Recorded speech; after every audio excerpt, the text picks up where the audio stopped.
Selamun aleyküm əzizlərli insanlar. Qısa bir mətləbə toxunum, bir məsələ haqqında danışım. Deməli, o günləri metrodan çıxıram.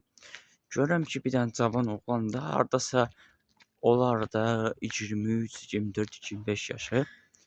Yaxınlaşmışam, görürəm ki, bu adam pul dilənir.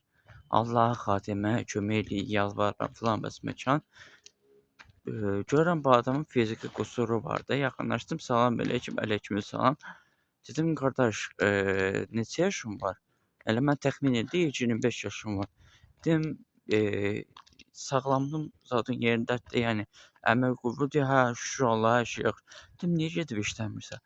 Mənə qayıdıb deyir ki, iş var, iş gedib işləyəm, nə bilim, iş yoxdur, nə bilim, işsizlikdir falan bəs məkandır. Dedim, bu gün qədər hansı iş yerə müraciət eləmisən? Dedim, heç bir yerə müraciət eləməmişəm, amma iş yoxdur da.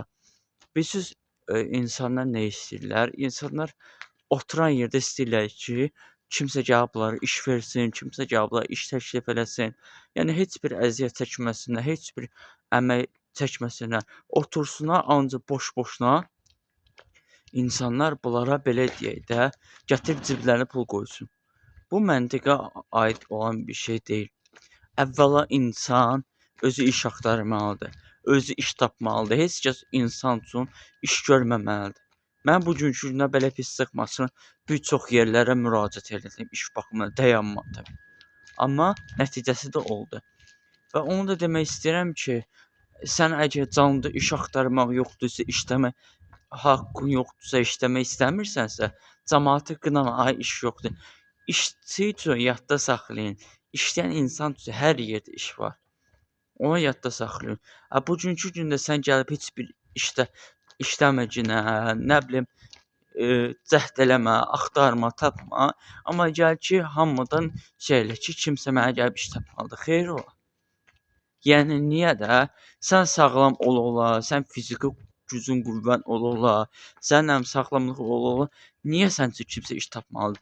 İndi insan çalışır, əziyyət çəkir, zülm çəkir, onu tapa bilmir də, o başqa söhbət.